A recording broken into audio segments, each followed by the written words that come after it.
What if I told you that buried beneath the Arizona desert lies a secret so unsettling the US government spent nearly a century erasing it? Picture this, the year is 1926. A government agent named Thomas Blackwood disappears after documenting something he was never meant to witness, a series of Apache mountain rituals that seem to bend the laws of nature, perception, and even reality itself.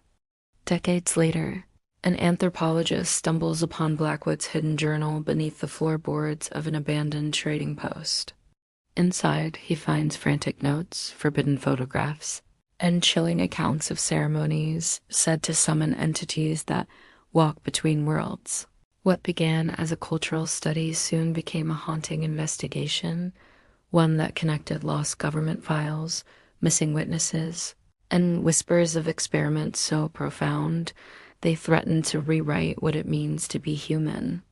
This is the story the archives tried to bury, the forgotten case of Thomas Blackwood and the Whisper Society. Before we descend deeper into this mystery, make sure you hit that like button. It really helps this kind of story reach more curious minds like yours. And if you love uncovering suppressed history and chilling true investigations, subscribe and turn on the bell. We've got more stories that peel back the layers of what history doesn't want you to see. Now let's begin. It was supposed to be just another quiet afternoon in the Arizona mountains.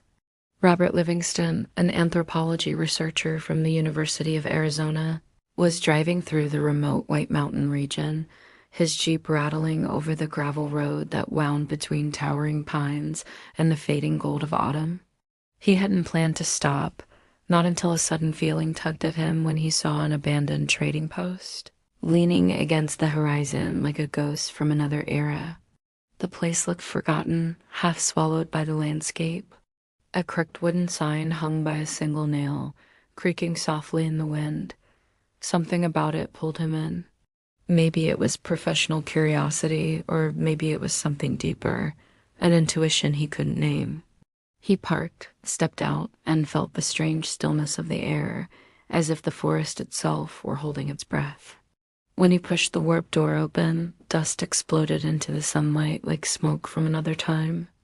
Inside, the world seemed frozen mid-motion. Shelves still lined with rusted tins, ledgers open on the counter, a cold pot left on a cast-iron stove, all untouched since the 1920s. It was eerie, like time had stopped just to preserve this forgotten place. Livingston moved slowly, his boots creaking against the warped floorboards, his breath visible in the cool stillness. Everything seemed undisturbed, almost too undisturbed for a place that had been abandoned for nearly 50 years. That's when he noticed it, a single floorboard slightly raised, its edges marked with faint scratches as if someone had pried it open long ago. His heart quickened. He crouched down, pulling a small knife from his bag, and carefully worked the board loose. Beneath it lay a hidden cavity, a space deliberately concealed. And inside was a weathered leather satchel, its buckles rusted, its seams barely holding together. The air seemed to grow colder as he lifted it out. When Livingston opened the satchel, time itself seemed to lurch. Inside were objects that didn't belong together. A small wooden box containing intricately carved bone figurines depicting human forms locked in strange, almost ritualistic poses. Several black and white photographs wrapped in oilcloth showing shadowy figures gathered in moonlit canyons. And a thick leather-bound journal. Its cover was cracked, its pages yellowed with age. On the first page was a name written in sharp, deliberate ink: Thomas Blackwood, Bureau of Indian Affairs, 1926. Livingston turned the pages carefully, his pulse pounding as he read the first entries, mundane government notes, reports on reservation supplies, weather conditions. But as he moved deeper, the handwriting grew frantic, the tone shifted. Words like unexplained gatherings, ritual ceremonies, and entities unseen appeared between lines.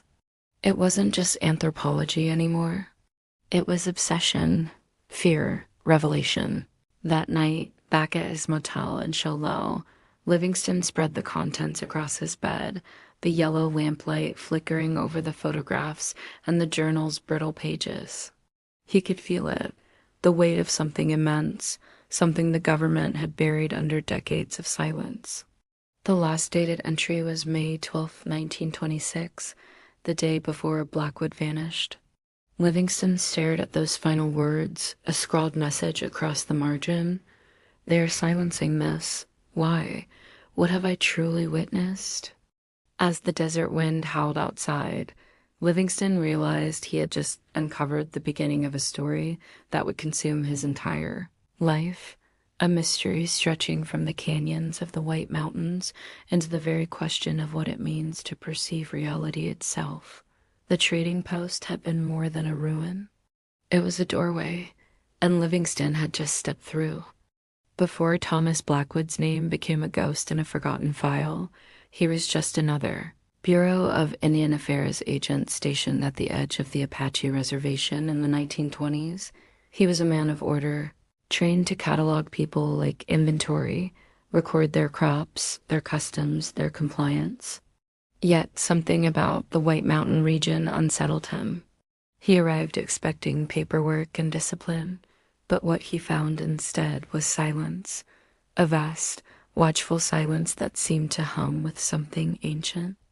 At first, he followed his duties faithfully, inspecting schools, delivering rations, filing dull reports to Washington. But the people spoke in riddles, and the land itself seemed to breathe secrets. Then came the whispers, reports from other agents about strange gatherings deep in the canyons, lights flickering where no one should be, and voices chanting in rhythms that didn't belong to any known ceremony. Most dismissed them as native superstition. Blackwood didn't. He began investigating quietly, meeting with interpreters, missionaries, and tribal elders. Every conversation ended the same: sudden silence, nervous glances, and the same phrase muttered like a warning: "Don't follow the whispers." It wasn't until a young Apache woman was brought to the agency infirmary one night that Blackwood realized how deep this mystery ran. The attending doctor, James Harrison, noted her condition as unusual exhaustion, but privately, he told Blackwood her symptoms were beyond medicine. Her heartbeat was erratic, her pupils dilated as if under trance, and yet she spoke calmly, eyes distant, describing those who walk between worlds. Blackwood recorded everything in his journal. As the weeks passed, more cases appeared, men and women returning from the canyons in states of ecstasy or disorientation. They weren't victims, Harrison said. They were participants. Something inside those canyons was calling them, and they were answering. When Blackwood sent his first report to Washington, the response came swiftly: "Cease investigation. Surrender all materials." It was more than bureaucratic, it was a threat. But by then, he was too far gone. He'd already found symbols carved into cave walls, circles of stone marked with ash, and photographs that seemed to shimmer when held to light. He confided in an interpreter named Joseph Talltree, who reluctantly led him to a man known only as Grey Wolf, an elder who spoke of ancient fertility rites, of ceremonies meant to connect flesh and spirit, human and mountain. Blackwood's tone in the journal shifted from skepticism to reverence.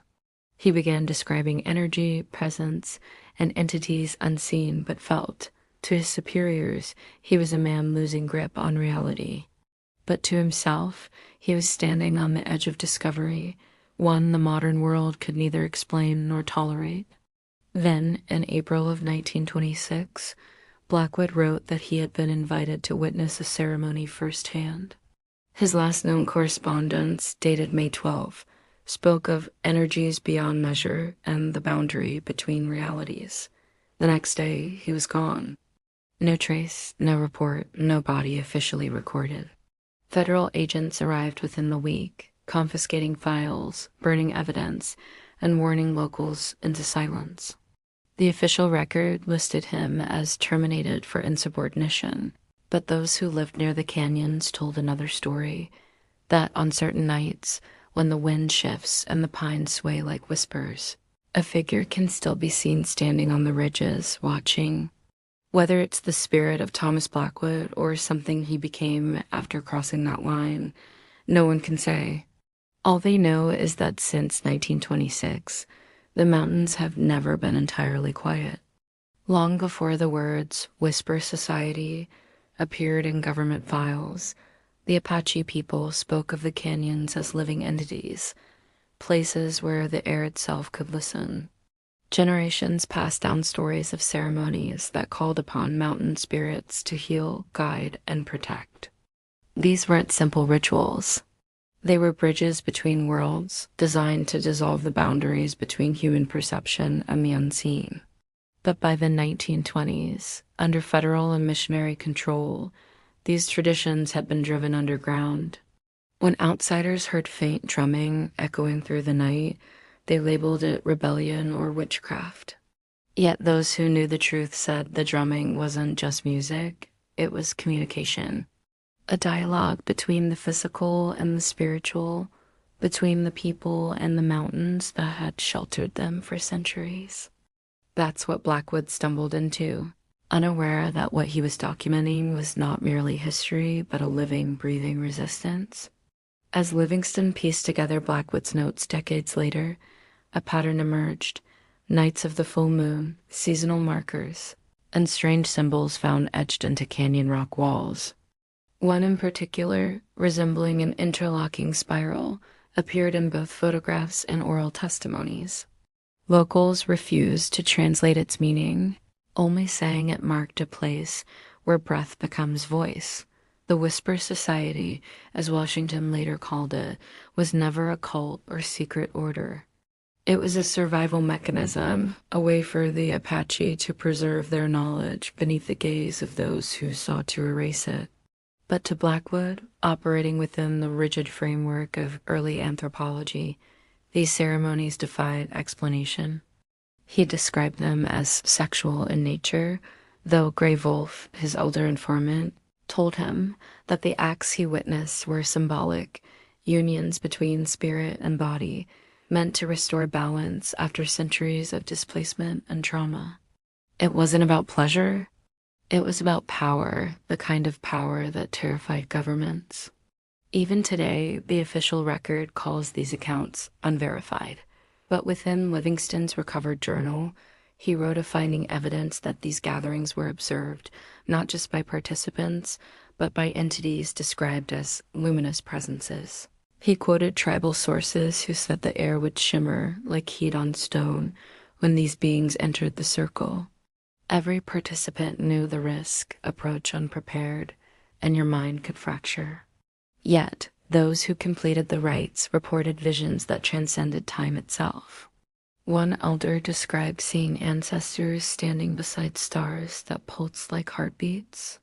Another said she felt herself become part of the mountain, aware of every root, every stream, every movement of wind. To Western eyes, it was mysticism. To the Apache, it was communion. Blackwood didn't have the language to understand what he was witnessing, and maybe that's why it consumed him. By the time Livingston compared Blackwood's notes with tribal testimonies, the phrase "they walk between worlds" appeared again and again.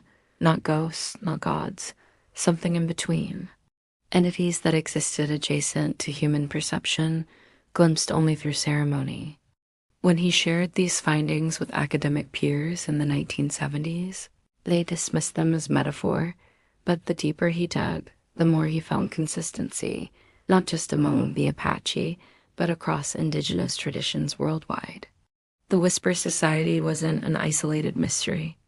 It was part of a global pattern of knowledge that Western institutions had long suppressed.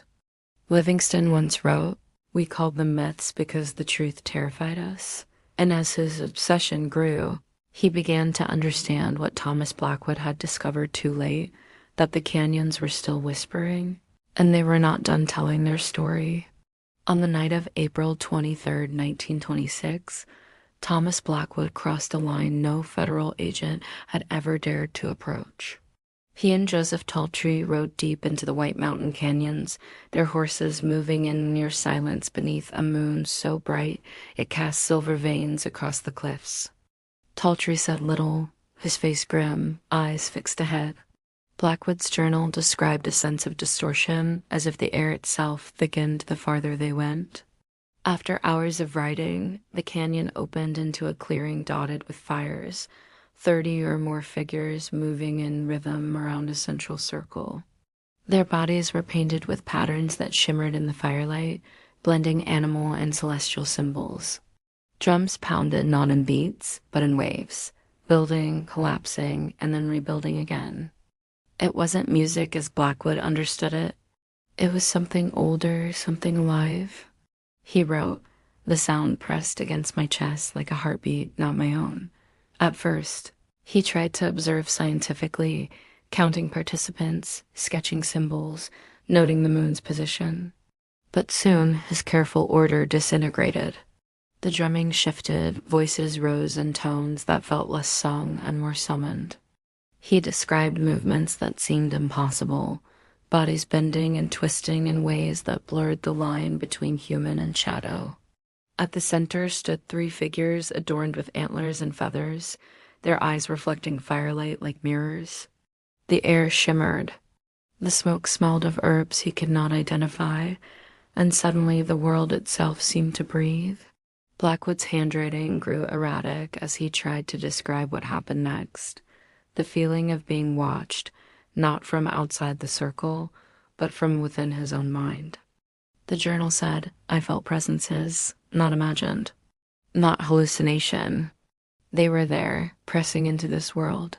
For the first time in his career, he put down his pen mid-sentence. When he awoke the next morning, he was lying at the canyon's edge, the fire's long cold, tall tree gone. He couldn't recall how he had left the clearing or how long he'd been unconscious. His journal resumed days later in a tone of fear and awe. He wrote of visions between waking and dream, of shapes flickering at the corners of his sight, of voices whispering in languages he didn't know yet somehow understood. Every rational explanation failed him. He even submitted himself to Dr. Harrison for examination. His pulse raced abnormally, his pupils dilated despite no exposure to narcotics. The doctor noted possible neurological event, though privately admitted he'd never seen anything like it. Blackwood began sketching diagrams, spirals, star patterns, and human figures surrounded by arcs of light. His writing suggested he believed the rituals weren't just spiritual but scientific technologies, as he called them, for opening the human mind to other dimensions of reality. By early May, paranoia set in. He received telegrams from Washington demanding his immediate return, threatening reassignment, then dismissal. He ignored them. Instead, he prepared to return to the canyon, alone this time, leaving behind a sealed letter with the trading post owner, to be opened if I do not return. It was his final act of defiance. The next day, Thomas Blackwood vanished. No body, no belongings, no official record. But deep within the journal, Livingston found one unfinished line, written as if mid-revelation before the ink bled off the page. They are not gods. They are frequencies, and once you hear them, they never stop. The government labeled him insane, the reservation went silent, and the canyon kept its secrets. But for those who still listen when the wind moves through those ancient rocks, some say you can still hear the drumming, faint, rhythmic, waiting for the next listener to understand. When Blackwood's disappearance reached Washington, the reaction was immediate and unervingly precise. 2 Bureau of Indian Affairs officials arrived at the White Mountain Agency within days, armed with orders that left no room for interpretation. Seize all documents, confiscate any evidence, and silence anyone who had spoken to him. Witnesses described them as calm, efficient, and strangely rehearsed, as if they'd been expecting this exact outcome. The trading post where Blackwood had stayed was searched from top to bottom, his files burned on site, and his office emptied before nightfall. To outsiders, it looked like routine cleanup. To those who lived there, it felt like erasure. The official record declared Blackwood mentally unstable, citing hallucinatory tendencies and professional misconduct. It was the government's way of rewriting reality, not by denying the truth, but by discrediting the man who found it. The Bureau called it containment. In truth, it was control. Back in Arizona, those who had known Blackwood were warned to forget him. Dr. Harrison, the agency physician, was pressured to alter his medical notes, replacing descriptions of neurological anomalies with the more acceptable exhaustion and exposure. The interpreter, Joseph Taltrey, vanished shortly after. No formal investigation, no obituary, just absence. And Gray Wolf, the elder who had guided Blackwood into the canyons, was placed under mission supervision, effectively confined to church grounds. Within weeks, the name Thomas Blackwood had been erased from active government service. Yet a few odd details slipped through the cracks. Livingston would later find correspondence suggesting that the Bureau's actions weren't improvised. They were part of a coordinated directive from the Department of the Interior. One memo read, "Further exposure of the matter risks disruption of ongoing studies." Containment essential? Studies of what, exactly, no one ever explained. As Livingston dug deeper decades later, he began to see a pattern. Requests for public records from 1926 to 1929 were mysteriously misfiled. Correspondence between the Bureau and the War Department contained coded references to consciousness phenomena and ritual convergence sites. Even Blackwood's personnel file had been scrubbed, except for one chilling line in the termination note, reassigned to Program 12, effective immediately. There was no record of what Program 12 was, but declassified fragments hinted at a project studying the neurological consequences of ceremonial exposure. It became clear that Blackwood hadn't just discovered forbidden rituals. He'd stumbled into a hidden scientific and political agenda that blurred the lines between anthropology, intelligence, and control of human consciousness. To silence him wasn't just about avoiding scandal. It was about protecting knowledge that someone, somewhere, deemed too dangerous to reveal. By the late 1970s, when Livingston revisited the case, he faced the same quiet wall of resistance. His university requests for archive access were delayed, some outright denied. When he returned to the old trading post site to gather evidence, he found it burned to the ground, lightning strike, the report said, though no storms had passed for weeks. Colleagues warned him to stop, hinting that his career, even his safety, might depend on it. But the damage was already done. He had read Blackwood's final pages, seen the photographs, and touched the relics that survived the purge. In his private notes, Livingston wrote, "Silence is never accidental. When history disappears this completely, it's because someone fears what remembering will awaken. The government might have buried Blackwood's body, his research, and his reputation, but they couldn't bury the echoes.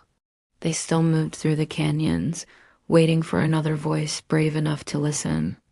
For Robert Livingston, what began as a historical curiosity quickly became an all-consuming fixation. After discovering Blackwood's journal, he couldn't shake the feeling that the man's disappearance wasn't an isolated tragedy, but part of something larger, something intentionally buried. His colleagues at the University of Arizona thought he'd gone too far, chasing ghosts through bureaucratic shadows. Yet Livingston couldn't let go. He began submitting quiet Freedom of Information requests, combing through forgotten archives, even visiting retired Bureau officials who refused to speak on record. Each thread he pulled revealed another layer of silence, burned files, missing logs, redacted memos.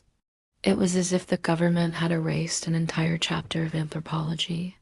He often wrote in his personal notes, they didn't just hide Blackwood's death. They hid what he saw. The more he searched, the more he felt a growing paranoia, not from fear of failure, but from the sense that something was watching back. In 1975, He returned to the White Mountain Reservation, determined to find living witnesses. The elders he met were cautious, their eyes sharp with memory but heavy with warning. One woman, nearly 90, remembered the man who came with questions, Blackwood, and how the mountains changed after he vanished. She told Livingston, "Some places stop breathing. You could feel it." Another informant, a former tribal officer, recalled federal men arriving with no names and no patience, interrogating anyone rumored to know about the canyon ceremonies. They confiscated objects, burned dwellings, and then disappeared. But when Livingston mentioned the term Whisper Society, their expressions shifted from guarded to fearful. One man told him quietly, "Those who spoke their names forgot themselves." Every conversation ended with the same advice: leave it alone. But curiosity is a kind of hunger, and Livingston's appetite was already too deep to satisfy with warnings. Months later, his research began to attract unwanted attention. Requests for access to federal microfilm were suddenly denied. His mail arrived opened. He noticed unfamiliar cars idling near his home at night. One afternoon, while reviewing documents in his office, he returned from lunch to find his desk drawers rearranged, though nothing was missing. At first, he tried to rationalize it: coincidence, paranoia, overwork, but then came the fire. The abandoned trading post, the site of his discovery, burned to the ground in a blaze local authorities blamed on dry lightning. Yet, meteorological reports showed no storms that week. When Livingston drove out to see it, the land smelled wrong, not like burned wood, but like ozone, sharp and electric. The same scent, he noted later, that Blackwood had described during the canyon ceremony. He began to suspect that whatever forces surrounded this mystery weren't entirely human, and perhaps hadn't been for a very long time. By the end of that year, Livingston's professional reputation began to crumble. His papers on indigenous medicine were rejected, his funding pulled, but privately, he continued. He mapped the canyons based on the photographs from Blackwood's satchel, locating 3 sites marked with circular depressions and burnt stone patterns. Each aligned perfectly with astronomical positions, solstice points, lunar phases, celestial markers. That wasn't coincidence. These weren't primitive rituals. They were precise systems. Technologies of spirit, he called them, designed to bridge consciousness and energy. He began corresponding with researchers studying altered states and parapsychology, but even they urged caution. Some claimed he was on the verge of something world-changing. Others warned he was repeating Blackwood's path. Still, he pressed forward. In his last recorded lecture, Livingston said softly to his students, "The line between discovery and obsession is thinner than you think. Once you look into the canyon looks back." He realized how literal that warning was. The first real breakthrough came from an unexpected source, a woman named Eleanor Harrison, granddaughter of Dr. James Harrison, the reservation physician who had treated the so-called ceremonial exhaustion cases in 1926. She reached out to Livingston in 1975 after hearing whispers of his research through academic circles. When they met, she handed him a weathered box filled with her grandfather's private papers, diaries, and medical notes that had never been turned over to the Bureau. Livingston spent nights sifting through them, his heart racing as he recognized names that matched Blackwood's journal entries. Harrison's writings were far more clinical, yet no less disturbing. He described patients returning from forbidden gatherings with identical symptoms: irregular heart rhythms, heightened body temperature, unexplainable pupil dilation, and neural activity suggesting heightened sensory perception without the presence of any known substance. These weren't isolated events. They were patterns. Harrison noted with growing unease, their bodies respond as if awakened to frequencies beyond the visible. It wasn't just ritual. It was transformation. The deeper Livingston read, the more he realized Harrison had been on the verge of discovery himself.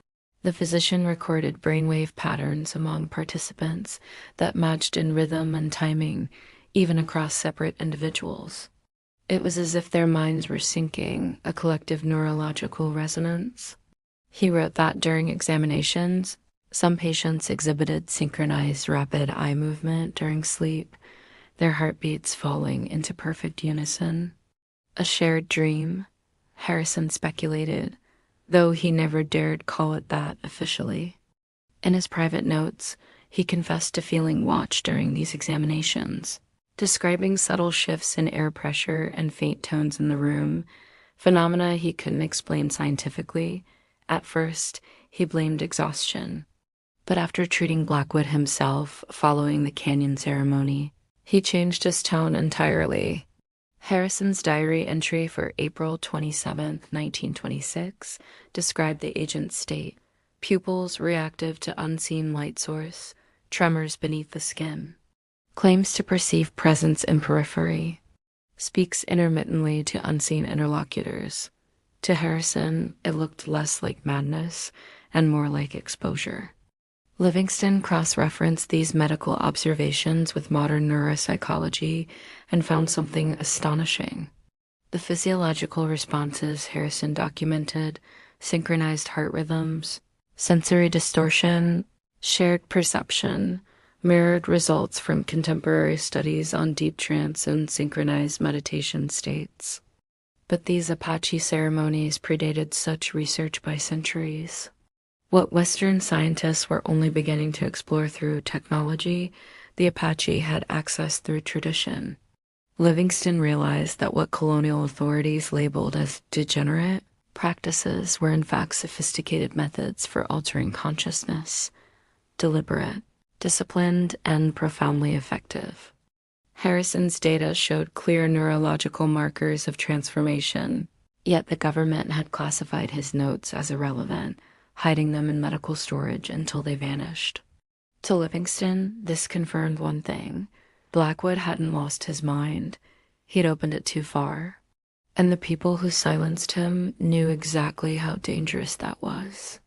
By the end of 1976, Livingston began presenting these findings privately to trusted academics, but most dismissed him outright. A few, however, were shaken, especially when he showed them the original heart rate graphs and the annotated diagrams comparing Blackwood's and the patient's. Physiological data. This isn't anthropology anymore, one neurologist whispered. It's evidence of altered human capacity. Still, Livingston hesitated to publish. He knew what happened to Blackwood, and the parallels between their lives were becoming too precise to ignore. In his private journal, he wrote one chilling reflection: "We treat consciousness like a light bulb, on or off, but they treated it like a spectrum. And once your mind learns a new color, it can never unsee it. Whether these rituals connected minds, summoned entities, or unlocked dormant human potential, Livingston couldn't yet say. But one truth had crystallized. Something extraordinary had taken place in those canyons, and science had been running from it ever since." In 2018, long after Livingston's death, a digital archivist at the University of Arizona stumbled upon a cache of declassified government correspondence misfiled under agricultural records. What he found stunned the academic community: a collection of memos exchanged between the Bureau of Indian Affairs, the Department of War, and later, a classified intelligence division. The documents dated from 1926 to 1929, right after Blackwood's disappearance. They didn't just confirm a cover-up. They revealed coordination.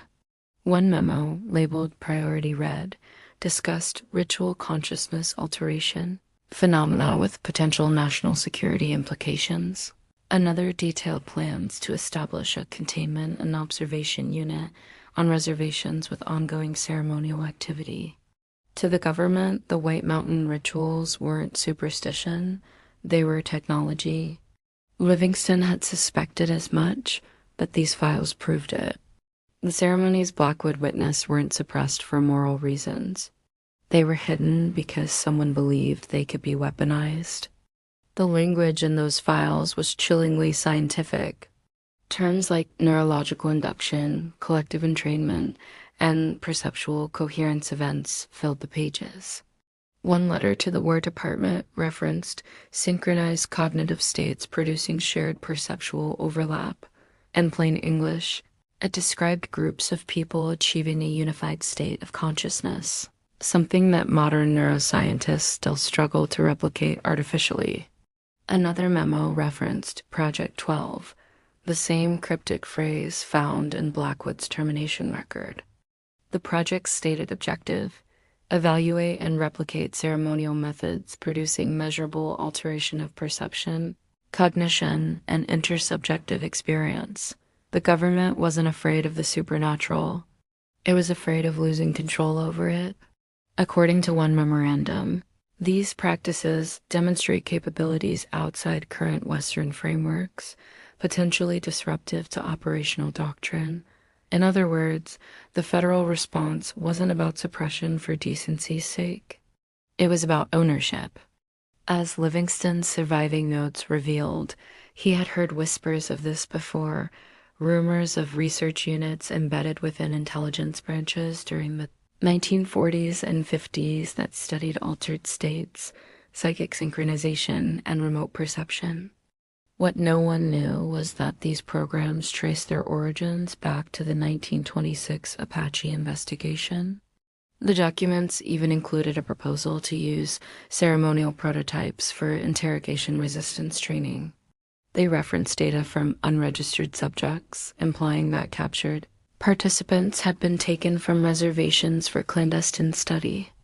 Many never returned. By 1929, the paper trail ended abruptly, with one notation reading simply, "Transfer to Special Access Program." Full blackout. That single line closed the book on decades of inquiry, leaving behind only fragments of a story the government pretended didn't exist. But Livingston's research had anticipated it perfectly. He once wrote that the Bureau wasn't afraid of ritual power, but of what would happen if people learned they could access it without permission. These revelations reframed everything. Blackwood hadn't been silenced because he was unstable. He had uncovered knowledge that blurred the line between anthropology and physics, between spirituality and control. The Apache ceremonies represented not chaos, but order of another kind, a way of harmonizing human consciousness with the environment, something Western institutions couldn't replicate or regulate. The documents showed that rather than destroy the knowledge, the government had absorbed it, stripping it from its cultural roots and converting it into classified research. In one of Livingston's last interviews, recorded privately in 1980, he said, "We didn't erase their magic. We renamed it science and locked it in a vault." He was right. The files proved that somewhere in the labyrinth of federal secrecy, Blackwood's discovery had survived, not as history, but as experiment. And if those records were even half true, then the echoes of the Whisper Society hadn't died out at all. They'd been institutionalized, hidden in plain sight. In the summer of 1979, 3 years before his retirement, Robert Livingston made a decision that would forever blur the line between researcher and believer. After years of study, whispers, and close calls, he accepted an invitation from John Taltrey, the son of Joseph Taltrey, Blackwood's former interpreter, to witness a modern version of the same ceremony that had taken Blackwood's life. Livingston was old enough to know the danger, but too curious to resist. To understand something this deep, he wrote in his private journal, "You can't stay behind glass." They traveled quietly to a remote canyon beyond any map, deep within tribal land accessible only by horseback. For 3 days, Livingston fasted, prayed, and followed every instruction. The air grew heavier as they approached the ceremonial grounds, the same place, John said, where his father had once guided Blackwood. Livingston described the moment he saw the first flicker of firelight through the rocks as like walking into someone else's dream. The ceremony began at twilight. Around him, Figures moved in rhythmic silence, their faces painted in symbols that seemed to shift in the firelight. The drumming started softly, then built like a tide, wrapping around his heartbeat until he could no longer tell which was which. He wrote that the smoke had a strange taste, metallic, electric, and that it hummed faintly when inhaled. Time began to stretch. He could no longer tell how long the ceremony lasted, minutes, hours, or something outside of both. Then came the shift. The air shimmered, just as Blackwood had described, and Livingston felt a sudden weightlessness. He saw shapes move between the flames, not solid, but real. Forms of light and motion that seemed aware of him. He felt their attention, their recognition, and for an instant, their invitation. His notes from that night end mid-sentence. They know when you're watching. They know what you fear. When Livingston woke, the fires were gone. Only ash and the scent of burning sage remained. His host said nothing, only nodded solemnly. In the days that followed, he experienced flashes, sounds bending into color, whispers in languages he didn't know, faint vibrations in the earth that seemed to pulse with thought. For months, he recorded the effects. Distortions in time, sudden surges of emotion, dreams so vivid they bled into waking life. Yet, unlike Blackwood, he survived. He attributed that to the preparation, fasting, intention, respect. John Taltrey told him, "You listened?" He didn't. Still, Livingston confessed that something inside him had changed irreversibly.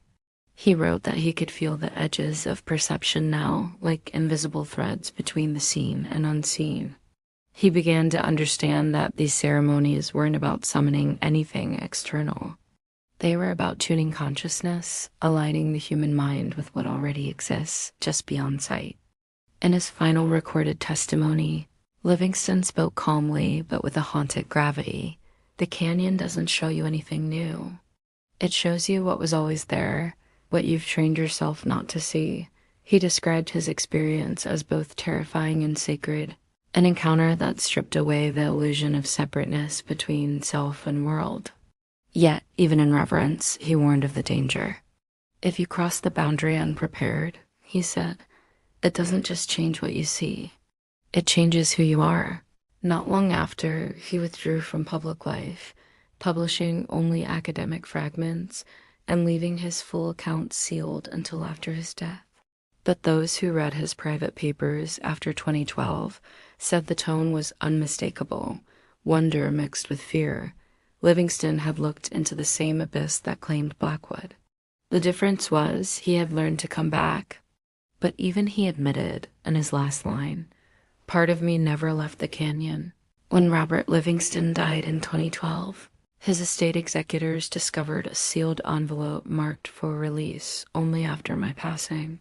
Inside was his full, unedited account of the ceremony he witnessed, along with instructions that his materials, including Blackwood's original journal, be turned over to a consortium of tribal preservation programs rather than any government or university archive.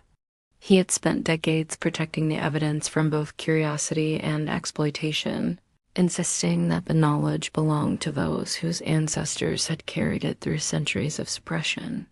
For the first time in nearly 100 years, the story of Thomas Blackwood was back in the hands of the Apache. Access to the files was restricted, requiring permission from both academic review boards and tribal elders, a measure of respect Livingston insisted upon. This knowledge, he wrote, is alive. Treat it as you would a living being, with care, humility, and the understanding that it does not belong to you. In the years that followed, whispers of Livingston's discovery began circulating among anthropologists, neurologists, and spiritual scholars. Declassified files confirmed that federal programs studying altered states and psychic synchronization had indeed drawn heavily from native ceremonial models, stripped of their cultural roots, repackaged as experimental psychology. It was a revelation that reframed a century of research.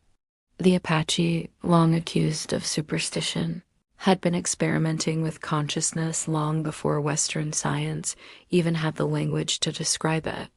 Yet, for all the validation, tribal leaders remained cautious. "You cannot study what you do not respect," one elder said during a 2015 interview. "The ceremony is not a machine you can turn on. It is a relationship. Even now, the most sacred practices remain private, passed quietly from teacher to student, each generation deciding how much the outside world deserves to know." Meanwhile, those who've tried to revisit the canyons where Blackwood disappeared speak of strange phenomena, shifts in temperature, sudden silence, lights flickering at the edge of vision. Some say they hear faint drumming when the wind moves through the rocks.